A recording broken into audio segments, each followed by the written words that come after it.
waiting. If you're anything like me, waiting is not your favorite thing to do.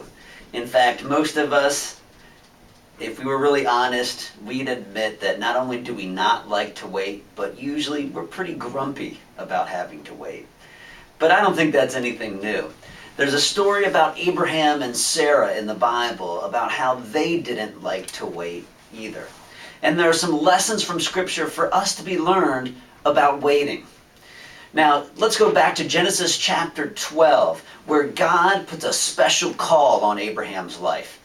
And I don't know what kind of special call you'd like to get on your life. I know for some of our students, they would love to be called to be a famous basketball player or a great actor or actress. Or maybe they just wish God would call them to make $1 million.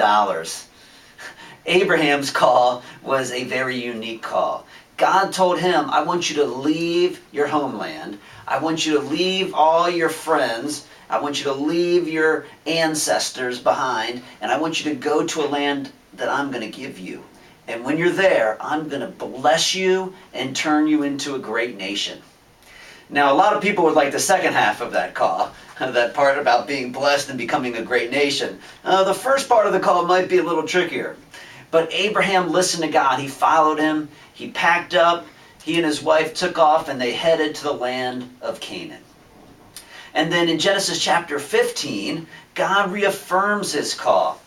But now Abraham has some questions because he says, God, you promised to turn me into a great nation, but I don't even have any children. This doesn't make any sense. How are you going to bless me into a great nation when I don't even have any kids? And God says, don't worry.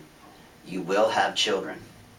And then the very next chapter, Genesis chapter 16, this is where we see how much Abraham and Sarah don't like to wait. Because they decide they're tired of waiting, that they need to take matters into their own hands. Listen to what happens here in Genesis chapter 16. Now Sarah, Abram's wife, had borne him no children, but she had an Egyptian maidservant. So she said to Abram, the Lord has kept me from having children. Go sleep with my maidservant. Perhaps I can build a family through her. Abraham agreed to what she said. Oh, Abram, what are you thinking? Don't do that. Don't take matters into your own hands. You're just going to mess everything up. Oh, in the next verse. So after Abram had been living in Canaan 10 years, and let me pause right there, 10 years. Abraham had been waiting for the fulfillment of the promise for 10 years. Now, I get tired of waiting in line 10 minutes, and he was waiting 10 years for the fulfillment of this promise. We can see why he was growing impatient, but it's still not cause to take matters into your own hands. So, Abraham slept with his servant, and she conceived. When she knew she was pregnant, she began to despise her mistress. And if we read on, we find about how, there's all this family turmoil erupts because of the impatient decision Abraham and Sarah had made. Now, let's contrast this with another story in the New Testament.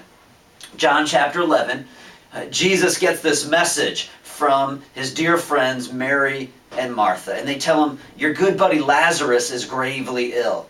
And really, this is the equivalent of a prayer request. Mary and Martha had said, Jesus, we're telling you this. We know you can do something about this. And maybe they're hoping he'll come at once and heal Lazarus. Maybe they're hoping he'll just say the word and Lazarus will be all better. But instead, Jesus does nothing. He goes nowhere. He says nothing back to Mary and Martha. And the disciples go, okay, and they stay put for 2 days, and then they get the message, Lazarus has passed away. And it's very sad. Jesus travels back to meet with Mary and Martha, and everyone's mourning, and they're crying, and the funeral's taking place, and it's so awful. But Jesus has a plan. Jesus has a plan. See, they weren't waiting for nothing. He had something special in mind. And imagine the scene. He tells them, take me to the grave. Show me the body. And they're like, what? He's been dead for 4 days now. And they didn't need CSI to know that after 4 days that body was going to be rank. And they didn't think Jesus should go anywhere near it. But Jesus had something special in mind. He turns to the body and says, Lazarus, come forth, and raises him from the dead. While Mary and Martha were waiting, they didn't understand what was happening. Why wasn't Jesus coming? Why didn't he heal our brother? What's going on? It doesn't make sense. They're confused and bewildered and upset. Have you ever felt that way toward God? I'm sure Mary and Martha did, but they didn't know that Jesus had a special plan. Their waiting wasn't in vain, even when they felt hopeless. And that leads us to be able to draw some conclusions from this. First of all, when it comes to waiting, don't take matters into your own hands. Trust God, even if you have to wait a long time. Secondly, we need to make sure that we understand that when we wait, God is at work, even if we don't get what's going on. We need to trust God. And then Psalm 41 puts it very well. I waited patiently for the Lord, and he heard my cry. You see, the conclusion of the matter is simply this. We need to wait patiently for the Lord. Trust him. He'll take care of us.